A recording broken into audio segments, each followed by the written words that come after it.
musongaka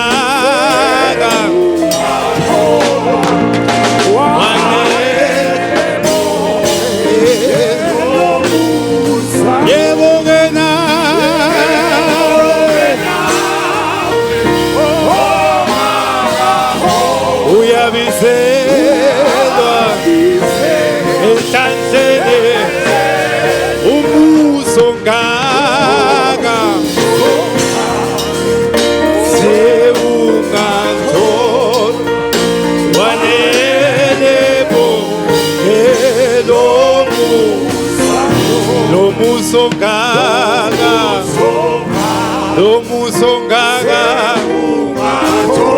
watolwa wanele bonke musongaka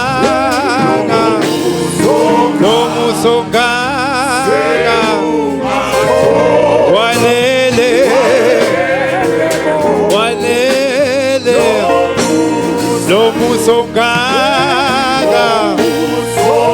musongaka ungatholwa ngibonke wanele bonke yebo-ke nawe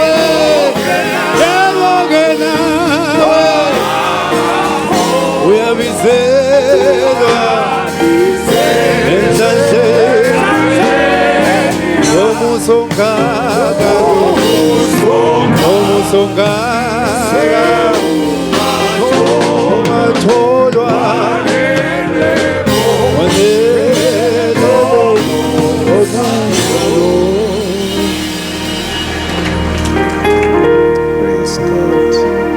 Ngicela ke bathandekayo sivule Timothy wekuqala sahluko 2 sitawufunza verse 1 kuya ku15. Timothy wekuqala sahluko 2. Ngakho-ke kwekucala ngiyala ukuthi kukhuleka nemithandazo nekunxusa nekubonga akwendele bonke bantfu. Khulekelane emakhosi nabo bonke labasetikhundleni letiphakeme khona sitewuphila impilo yokuthula nekwesaba uNkulunkulu ngako konke kuhlonipheka.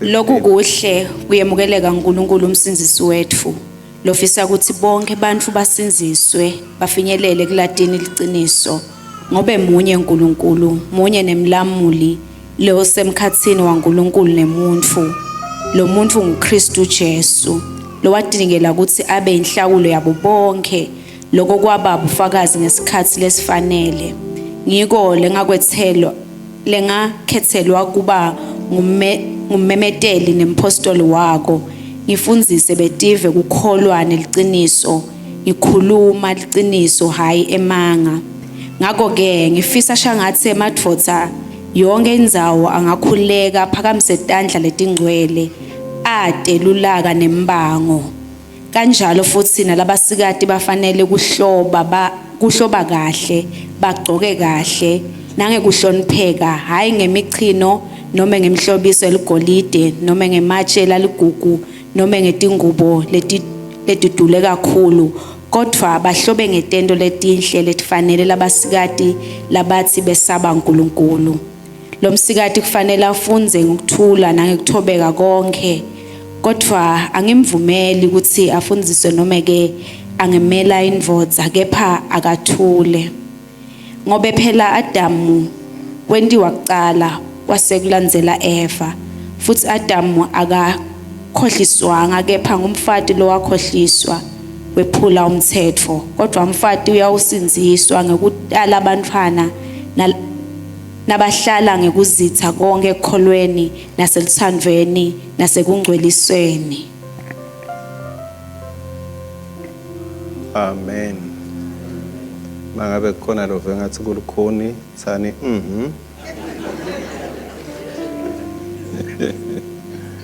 Yes.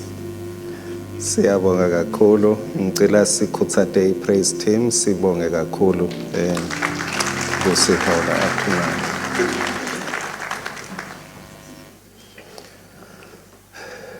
Kulesikhathi lesinaso bathi lo munye bekayo uyashumayela so uyabuta ke bekacala kuya kuleli sondo seyabuta lokuthi kuphunywa nini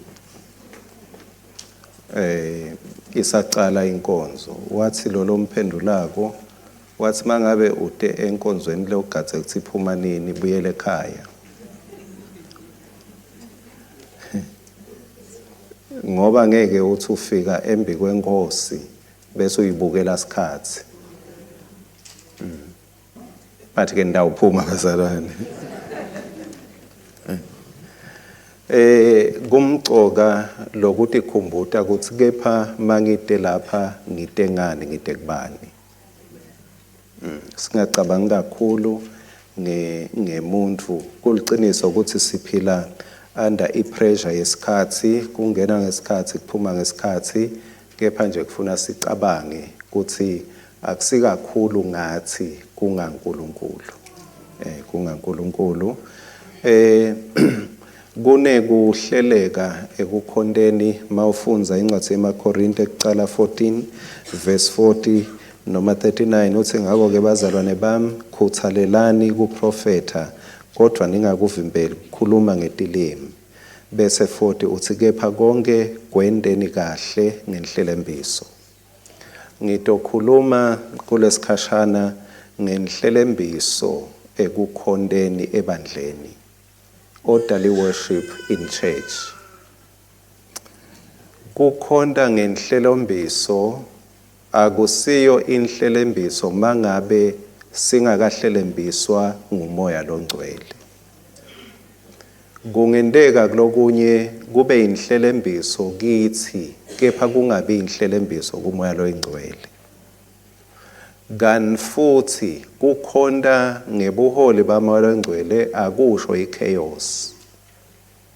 Kuyendeka ukuthi sicabange ukuthi hayi makune chaos ngilo yabheka lena hayi ke kusebenta moya lapho.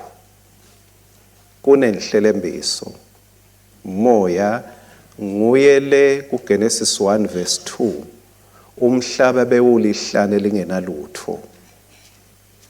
The earth was in chaos.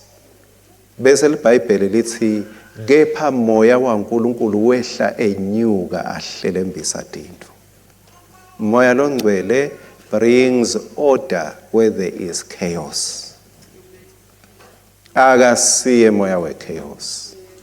Kepha uletha kuhlelembiseka la kune chaos khona. Uletha kuvana. Wenda lomunye amuve lomunye, wenda lomunye athobele lomunye. Kuhleleka ekukhondeni ebandleni.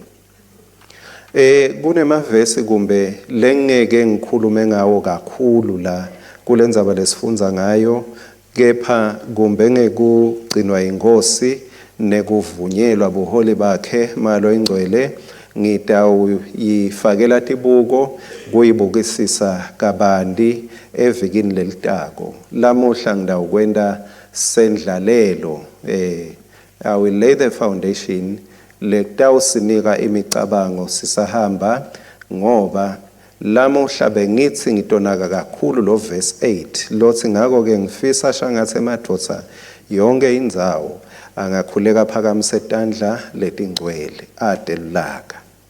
So bengile target yelivesi lami kepha lokuhleleka ekukhondeni akukafocus kulo verse 8 kuphela. Akukamele kusalelwe leminye leletinye tindzaba tingumjeje ngoba sekukhulunywa nangendzaba yekwembatha i-dress code. Sekukhulunywa nangendzaba ukuthi bomake abathule ebandleni. So kufuna sizame kuletha impendulo ukuthi kushoni kushwolani lokho kuze singahambi sithika ukuthi lona wrong lona right makwendiwa njena kwendiwa njani.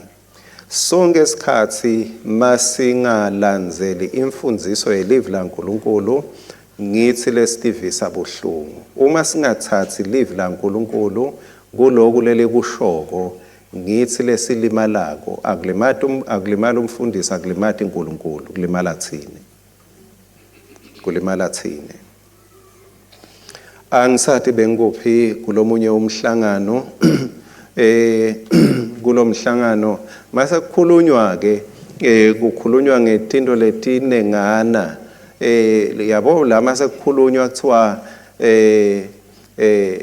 the school of thoughts lesikolo lesi sithi lesikolo lesi hayi ke lapho yeah labantu abafundzile kakhudlwana kubese sekuba nako kuphazamiseka lokufunda sewuthi ke lona uyathi ngalendzaba yekucaphela kwenta lokubhaliwe kuhle kubi kepha wathi mawulandzela inkolo yemaMuslim incwadi yabo lekuyiQuran uthi bona abahumushi malithi nje ungabulala ababulali mabathi bulala njalo sigebengu basukela vele basibulala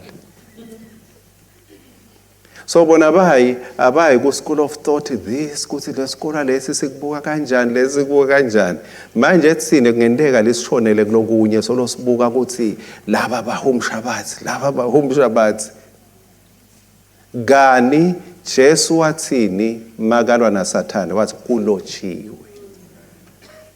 kulotshiwe asilifunze sifunze yonke inhlakanipho kulababhalile kepha singathembi kakhulu the writers let us trust kakhulu the author lencwadi leliBhayibheli inebantu labalibhalile kepha munye lolethe umcondvo kweliBhayibheli uNkulunkulu so leBhayibheli la uNkulunkulu alisilo la Paula alisilo la Johane kepha laba basibhalele lokho lokungumcondo waNkulunkulu ake ngizame kuveta ke le background lokuthi lo mbhalo lona ubhalwa usukela kuphi mawufunza ngumpostoli Paul mawufunza sahluko 1 khona la kuTimothy wekuqala ku verse 1 lencwadi iphuma kuPaula mawuchubeka ufunza verse 2 iya kuTimothy umntwana wakhe enkosini mawufunza verse 3 njengoba ngakuyala ngesikhathi eMacedonia ngicela uhlale lapho eEfeso Timothy weluse libandla eEfeso leli bandla lihlaselwa ngunaba uthi hlala lapha eEfeso kukhona abantu labanetimfundiso temanga lapho kuleyo ndzawo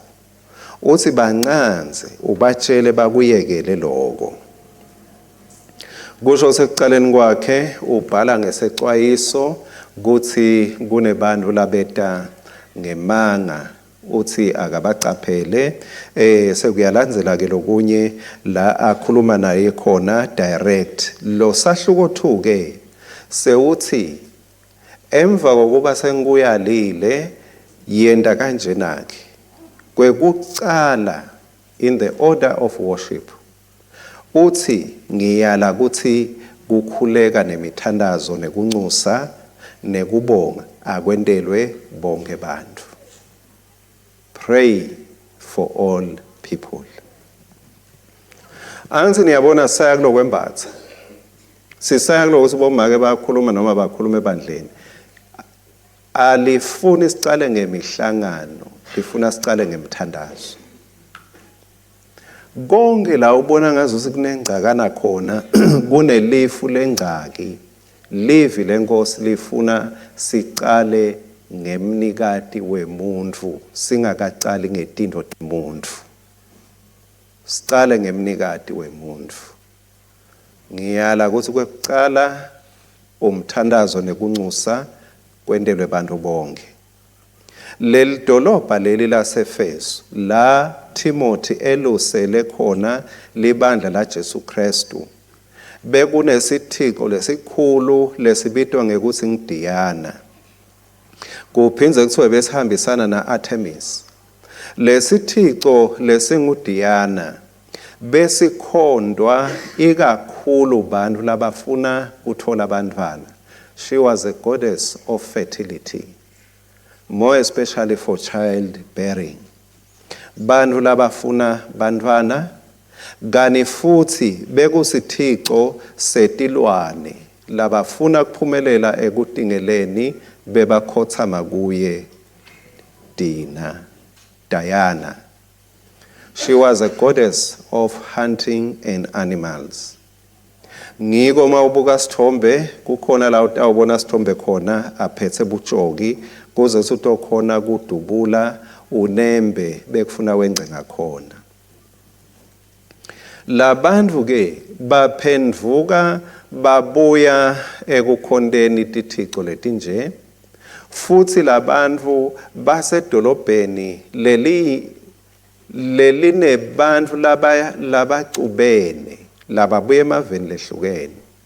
Leli dolobha lase-Ephesus bekulidolobha futhi le bantu beliclass bantu belizinga labanengi babo bekubantu bebanjingile.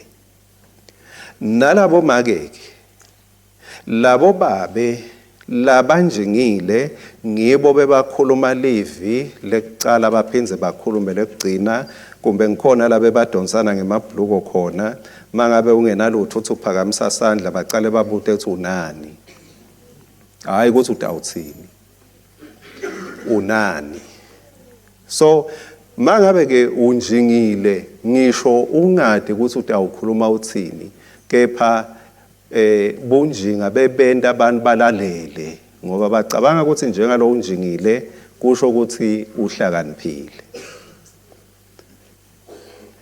Bomake ngekuthi bobabe vele bekungibo nakulamasiko aletikhathi kakhulu emajudeni bomake nabo labacebile bebafuna lokuba nelifi bakhulume nabo ngoba phela ngithi nabo bacebile but ke bangalitholi lelithuba bese ke labo make sebakhuluma kancane baphike kuhleba lena kuthi niyamuva bani ngiyabekisa nje niyamuva Dlamini uyahema nje lena la isho bakhulume bafune kudraw iattention itosuka kulamadoda nabo bayahleba lapha bakhuluma lapha sekufika ke leligama lekuthi hayi man bomake abathule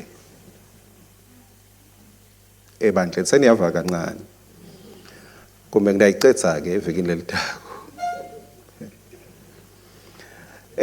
bomake nabo abafuni ukusalela ngaphandle bafuna kuyijubela lenkulumo kuze kunakwe lokulaba kushoko sebenta lo msinjwana la kuleli bandla bantu beta nalengolelo ya Diana beta nekukholelwa ekuthenini ngoba umuntu insila into lakhule ngayo wayibona isebenta uvama kuyikhumbukhula ngisho sekaphendukile lobe kakhanyisa njengelikhandlela kuze kuse akhanyise ngalo ebumnyameni mangabe sekaphendukile mangabe belikhanyisa vele likhandlela ngisho tindoda ingahambi kahle alikhanyise ngisho emini noma sekaphendukile uthi ngeligama la Jesu aqhwebhe likhandlela lakhe ukuthi tindlela takhe titokhanya lensidlana yale ekukhuleni ayiphumi kalula kumbe wena utawuba ngifakazi libala kubalibala nje kumntwana bese lifuna make lo sebenta libala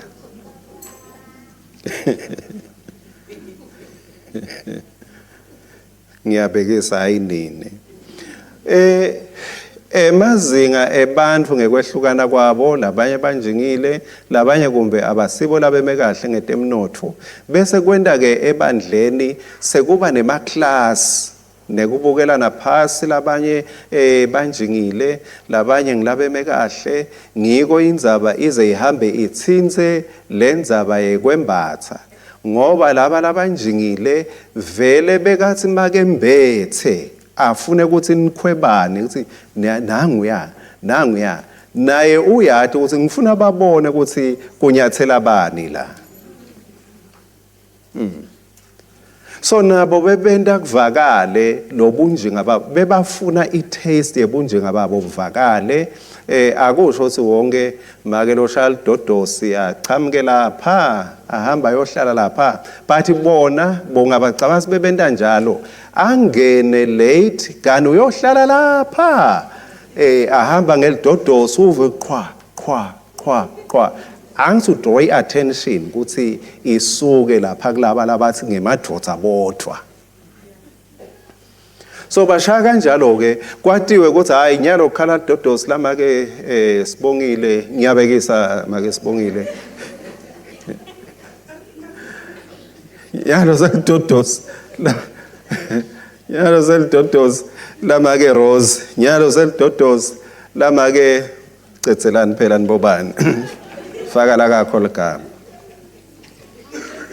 So yayibona ke le chaos bese ikhona ebandleni. So Paula ke uthi Timothy ake ngikubhalele indlela lekumele abantu batiphathe ngayo ebandleni laNkulunkulu. Kuthi kumele batiphathe kanjani. Ubuyisa iorder ibuye kuNkulunkulu isuke kubantu. Isuke kubantu. Timothy uphinze ke usinika lo myalo loconzene nabo babe kusuka kulo 1 kuya ku6 yindzaba yemthandazo yini lathi ayithandazelwe uthi akuthandazelwe labasebuholini kuthandazelwe uhulumende kuthandazelwe emakhosi nabo bonke labasemagunyeni simanga Paula uthi akuthandazelwe uhulumende weMaroma lebe uhlupha cishe ngelizinga lelisetulu kakhulu kubo uhulumende bebakhona ngaleto sikhathi bahlupha emakholo bawashisa ngemlilo bawadlisa ngetilwane emabhubesi abadla bosiwe njengenyama baphila babose ngenxa yekholwa kwabo. Kepha Paula akakhulumi ukuthi bathanazeleni ukuthi sathana abahashule ngemlilo uthi bathanazeleni kuze bahole kahle ngekuthula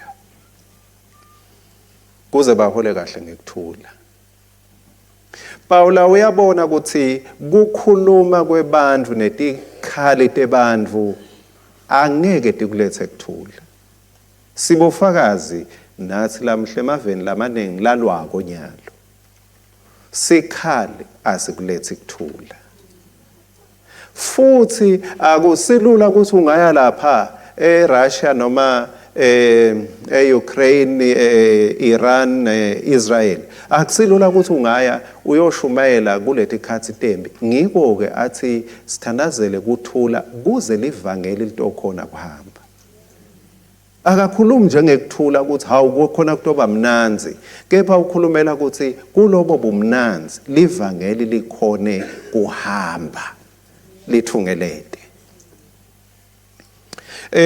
kumbe siphila la khona akusilula la veni lakithi nje ukuthi ungathi umile uve inhlavu seyachuma kumbe bewuphethe iBhayibheli Jesu uyabuyisa qhaqhwa lokuthula lesinako uNkulunkulu ufuna sikusebenzise kuthi tindzaba letimnanzi tihambe kusho ukuthi kuyawuba licala lelikhulu kuNkulunkulu ukuthi usiphe sipho sekuthula kepha satisebenzisela thina sangasebenzisela umbuso wakhe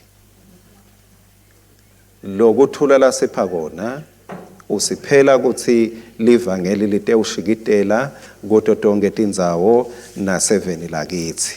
Paula uthi imphendvulo yetimo letikhona embusweni kubohulumende uthi we must pray. Sewufika ke kulo verse 8 ngendzaba yemadvodza labe ngita khona kakhulu singakafika egcineni ngoba iFather's Day. Sengita kubobabe. Sewuthi ke kulo verse 8 kulo mthandazo ukhonekitha ngekuthi ngako ke ngifisa shangathe emadvodza yonke indzawo angakhuleka. Uma ngabe bengathiwa nje sima lapho ngifisa emadvodza ngathi angakhuleka. lokusho ukuthi emadoda aleso sikhathi hayi alamuhla bekanciphile emthandazweni. Bekamanenge etinkulumeni asotha tinto phela angisayarizina wona. Uthi Paula ngifisa ngathi emadoda angatholakala emkhulekweni. Emadoda ngathi angakhuleka indzawo yonke. La madoda lawa abonakalisa buNkulunkulu. Uthi la madoda akhuleka aphakamise nani bazalwane? Aphakamise tandla letingcwele, tandla letite lulaka, tandla letite umbango, holy hands. Kuphakamisa tandla bekusho ukuthi kude lengikugodlela uNkulunkulu, ngiphelele kuNkulunkulu, kude bubi lenginabo. Kuphakamisa tandla bekusho ukuthi hlola inhlitiyo moya loyingcwele, lungisisa susa lokho lokunganambitheki kuwe ngempilo yami. Kuphakamisa tandla bekusho ukuthi I surrender, ngitinikela kuwe Nkosi, akube nguwe lophatha impilo yami. Kungabikho esandleni sami kube nemuntu longesaba sandla sami. Nemntwana angahambi ethukatanya makasondzela kulesandla sami ngoba angahlathola imbama. Kwasho lelinye lijanga likhohlwa lelijale lathatha intombi lakhaya sisele ngesheya. Mase lifakaza lithi awu bazalwane bese kabuyile nje batozivakashela. Wathi bazalwane nangu umntwana wenu ngimphethe kahle ngisengakamgeji nangesibhakela.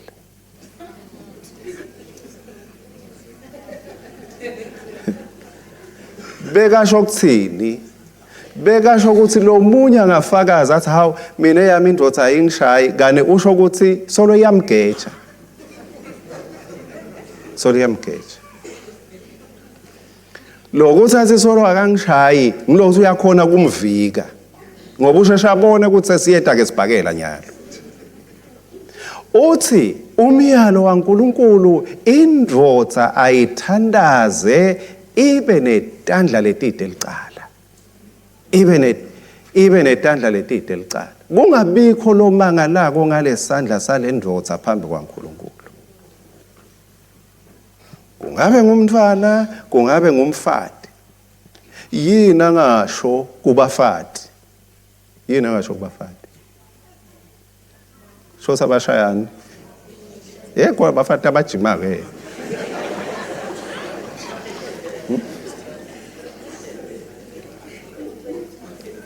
Nabathathu kancane. Emeleni bathiniwe labanye. Labanye bathiniwe baza ngeke ngiphicaphadwa ngumuntu. Bese ke bahamba bayojima nabo. But lokuthi kungakhulunywa ngabo. Nguna leli verse lelikhuluma ngekuthi they are like a weaker vessel. They are like a weaker vessel. Emamasela uNkulunkulu wawafaka endodzeni. Ngeke nemamasela ingafuni mayikubuka nje ubone emamasela ebusweni.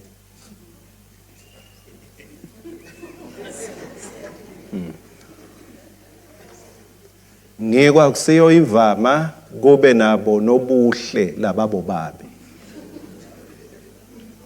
Ngoba kubukwa lobuso kubukwe nani netitho. Titho ngaze uhlala simele ingadla onke emalanga ungamthola phi ke nobuhle lapho. Ungamthola phi nobuhle lo muntu. Tibunu ngaze uthi indlovu yasithela akunalutho longalithola futhi lapho. So bomake bebakhiwe ngendlela ke ukuthi lo wesilisa kabe nemamasela to defend lo make. Hayi ukuthi lo make sesitha senguye lomgalela ngesibhakela. Bazalwane ngicishe ngathi kunemadoda ladokele ngaphandle ezulwini. ngoba afaka sibhakela lo muntu lathunywa ukuthi akayomvikela. Ngicishe ngasho. Angasho. Ngiseta kusho.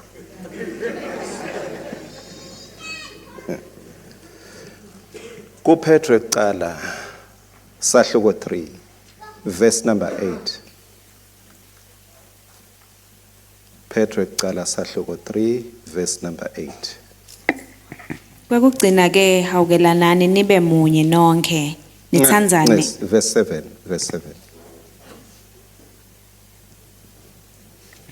Ngalokufana nako nani madvodza hlalisanani kahle nebafati benu. Nathi kuthi umuntu lomsikati unjengesitshalo esibuthakathaka. Nibahloniphe ngobe batindlalifa tembuso wekuphila kanye nani. Lokunikwende khona ingete uvimbeleka imithandazo yenu. Bobabe. Either sithathe live la nkulunkulu ngekuba serious noma lezulu liyakhiwa. Each time baba longwe kuthiwa ki umthandazo wakho awenzawo. Imthandazo kunemithandazo lekhiyiwe. Siye sive ukuthi khona labangifake ebhodleleni, khona labamfake kuphi bathi la ngwelo otfake ebhodleleni. Ngwelo otfake ebhodleleni. Kushalo munye uthi hey mfundisi ngicela usito lwakho lapha engabe uyadeliver na yini babe.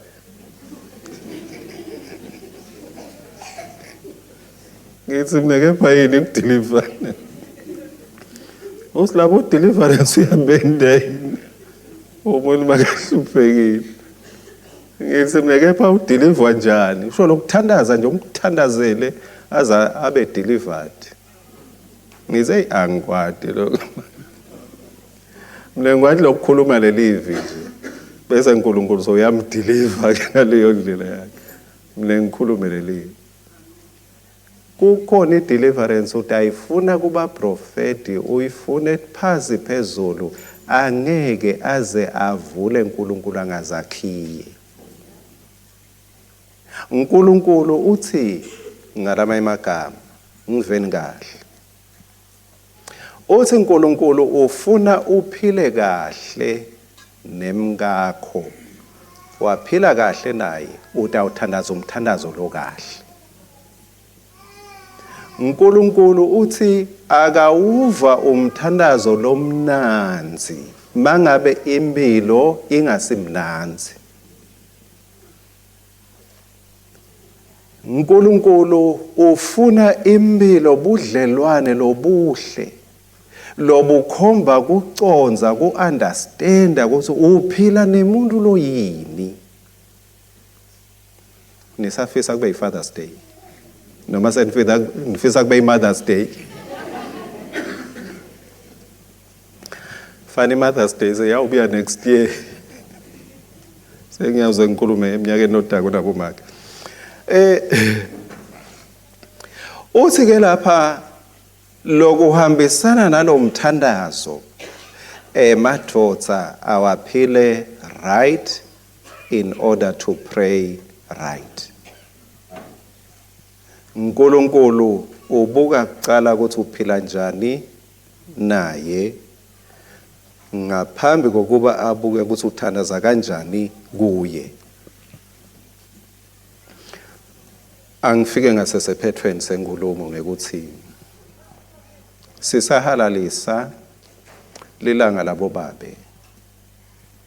Kithi lokho sisekelo ngemthandazo lo right. Sibo babe lesitawuhamba siwuthandaze. Akusiwe ama declarations la right. Kepha impilo le right.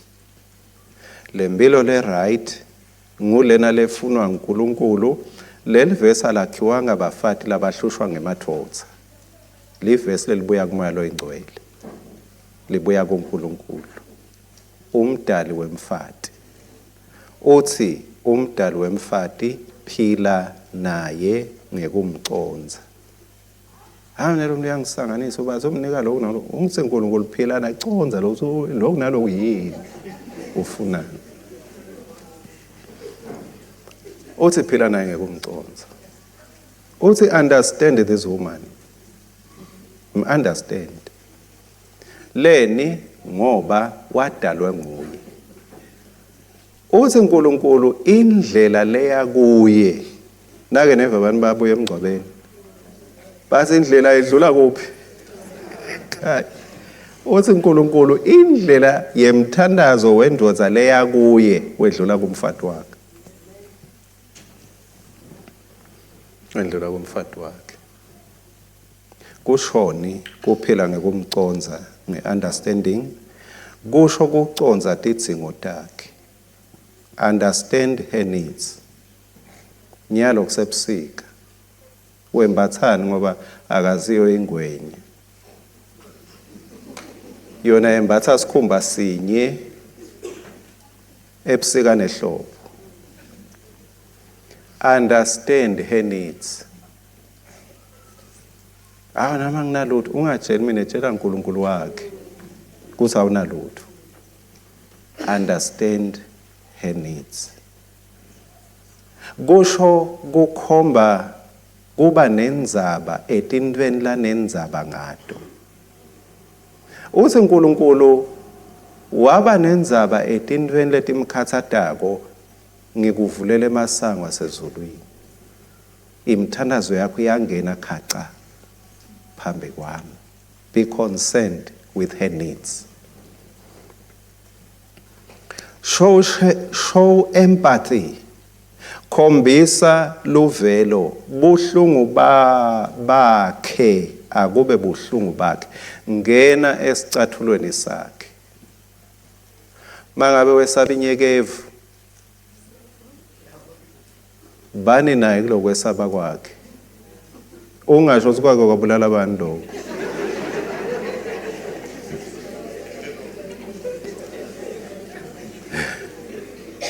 Bani naye kule angisinhlupheko yakhe. Angisinhlupheko yakhe. Akusiyo yakho. Kusho ukuthi awuthi nesikali sakho utokala ukuthi lento lemhlupha koyinkulu kanganani. Makathi lokhu kungenta ngingalali uNkulunkulu ufuna ukubona utihlupha angakhanzi uhona ubhekele gani yena kukhona into leyenda alahlekelwe nakuthola. uNkulunkulu ufuna indlela leya kuye uyibhalile in black and white kuthi phila naye ngekumconza. Uthi wangaphili naye ngekumconza utawuthandaza imini ebusuku noma ungathandaza enzabeni noma ungathandaza emfuleni, nothing is going to change ngoba uphethe inkanangani ikhiwe lemthandazo. So uthi awuhambe ubafuna ke bomfundisi aru bekukudeliver. Uma ungathi deliver wena kude lo takudeliver. Makukhiwe ezulwini nasemhlabeni ekhiwe. Usho kukhomba kumnakekela. Mangabe kuyendeka ulambe wena kusho kumcabanga sengabe yena Nkosi yami wesuthini umntwana ebani ngoba mina ngilambile. Uva ngale yakho indlala ukuthi kumbe naye ulambile.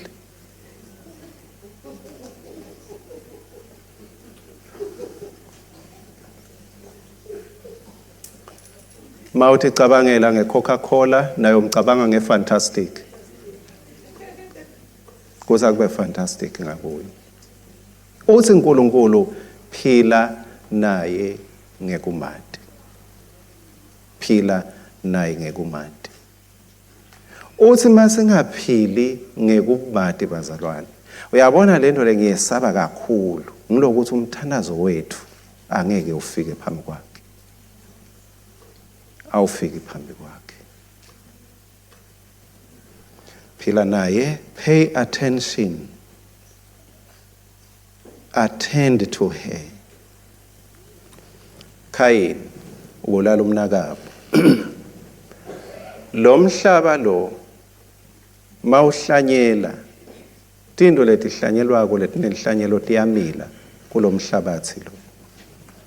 Letinye tikahlanyelwa nguwe but lo mhlabathi uyamilisa uNkulunkulu wawutshela kuthi makuhlanyelwa lutho kuwe ubolumilisa.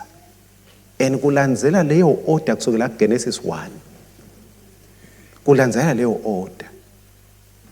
Kepha ekubeni Kayini abulale umnakabo, uNkulunkulu watshela umhlaba ukuthi la Kayini athi ulima khona mhlabathi ungamniki lutho.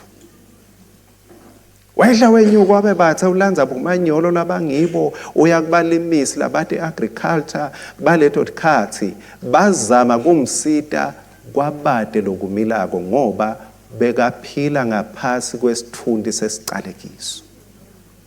Ngoba uphambene nemiyalo kaNkulunkulu. Bobabe asithi suse phasi kwesicalekiso ngekuqaphela live laNkulunkulu.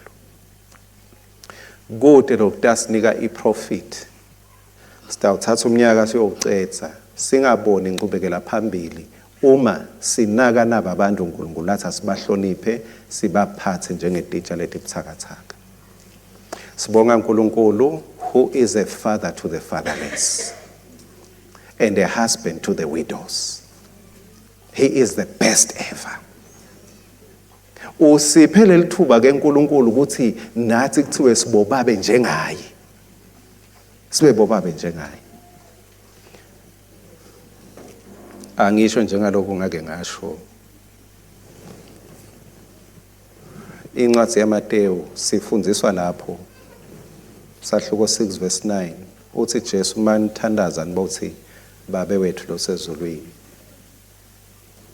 Asilisho babe wethu losezulwini alingcweliswe libito lakho. Liyachubeka. Umbuso wakho awude, inzando yakho ayendiwe emhlabeni njengoba yendiwa nasezulwini. Inzando yabani? Yababe. Niyeva bazalwane? Inzando yababe ayendiwe. Umbuso wakho awude, siphe lamuhla njenga ngibani lona lasicela kuyi Mbabe. Sengiyayivala inkonzo yakhala insimbi. Kusho ukuthi umuntu lo ngibabe ngumuntu lokumele acelwe. Mangabe abakuceli la khaya ungibabe babude ukuthi seniphiwa ngibani ngoba kubabe kuyiwa ukuthi wesiphe lamuhla kudla kwethu. Musi nawe uyasebenta. Babe siphe lamuhla kudla kwethu. Mangabe ungibabe ungumuntu wekucelwa. Mawuthi bayakwenyanyisa kuyakhiwe emazulwini kuthiwa gongo. Bebathi baba lomgcwele sengikhulula Nkosi in the name of Jesus. Kuzwe lona walahlekelwa sikhiya lo. Ngoba uyakwata amacelo. Kunetindo lesingamcela tona uNkulunkulu kepha uyasipha. Kusho ukuthi mase simcela kusuke sekuma extremes. Kusho ukuthi nawe babe mangabe sewuyacelwa kusuke seku kahle kumele ubone wena ukuthi nyalo sekusebusika. Sekuthinga kwembathwa lokuwoma. Mangabe ngingasebenzi ke mfundisi hamba yo negotiate le kumkakho. Usho ukuthi kulamalanga ngishayekile. Kumele ngangikwethengela kwembatha nengubo yasebusika. Kepha ngiseshayekile. Siphe lamuhla. Lokho ngicela kunikhulula bobaba.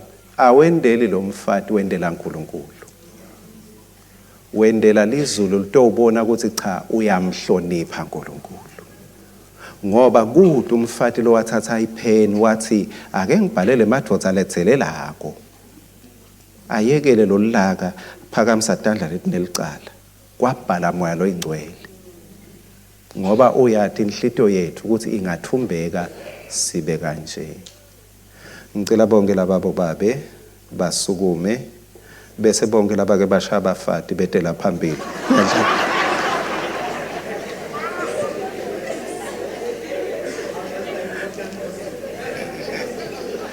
Ngicela babe nisukume.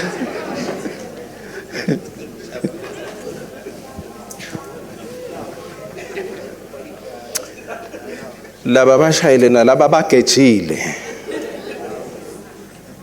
Yes. Uthi ngiyala ukuthi madoda aphakamise idandla letingenacala.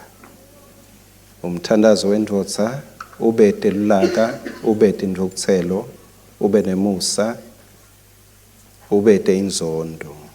Thank you Jesus. Ngicela bakungakuhluphi babe uphakamise idandla takho nami ngisathi phakamisa. Sithi phakamisa kanye phambi kwaNkulunkulu. Babe lo ngcwele uyatibona le dandla. Sine siphakamise le dandla wena kumbe khona licala lona ubonako. Sibonga ukuthi Nkosi awusijubi lesandla ngisho sinelicala. Awukasivuzi njengekwemacala ethu. Futhi kude la usingcunule khona wathi ngeke sisaba bobabe. Sibe bobabe ngisho singakhona kuba bobabe njengawe. Sithethelele amacala ethu. Silungisise Nkosi ngemsa wakho. Sonke isandla lesiphakeme sithi Nkosi we surrender to you. Sonke isandla lesiphakeme sithi Nkosi ihlola inhlito yethu silungisise ngemsa wakho. Buthakathaka bethu busebaleni phambi kwakho. Ingadi yakho ayisihlambulule Nkosi sibe ngilabalungile phambi kwakho. Sibe ngilabanemusa embi kwebafati losibusile ngabo. Nakubantwana Nkosi losibusile ngabo. Siyacela Nkosi inhlito lenendhobeko, inhlito letawuthi ngonile phambi kwakho. Wena wethu Nkosi. Yonke inhlito lephendukako phambi kwakho lamhla Nkosi sengiyacela. Mangabe bese kunesikhiya lesakhiya imithandazo ingasevakali, alima kungabuyi lutho, ahlanyela kungaphumi lutho, abhizinisa kungabuyi lutho, sengiyacela Nkosi ngelibito lemsindisi wethu longuJesu Kristu bongese wasivulela yini Nkosi usicolele lamacala. Bese uyavula Nkosi nala bese kuvaleke khona. Oh hallelujah my God, we pray and ask. Ngekwethemba ukuthi umsa wakho Nkosi solo uphelele usenele. Liqinisa Nkosi we don't deserve anything from you ngekona kwethu kusebaleni phambi kwakho. Kepha siyemukela Nkosi umusa longaka because your mercy came out to be new this morning. Ngoba livi lakho lethu house sakho sisha njalo ekuseni. Simema kulesi house alamuhla. Ngoba kusile nalamuhla. Bese Nkosi ngicela ukuthi la bese kubonakala khona ukuthi cha lapha sekwakhiyeka kepha ngale kuphenduka kwalamuhla. Bese Nkosi la bese kukhiyeke khona kuyavuleka. Kuthunyiswe ligama lakho. Kuvuleke imithombo yekuphila ngisho emtimbeni. Kuvuleke imithombo yesibusiso emisebentini yetandla. Konke lesikwendako Nkosi kube nesibusiso sakho. Nekuthula kwakho babe lokwedlula kuconza konke kulondolote ngamunye nangamunye babe lo hlonipha wena. Nalota awuhamba la ayawuhlonipha wena. Ngekuhlonipha nasi isidalwa sakhe. Egameni lenkosi yethu Jesu Kristu siyabonga libandla lithi amen. Amen.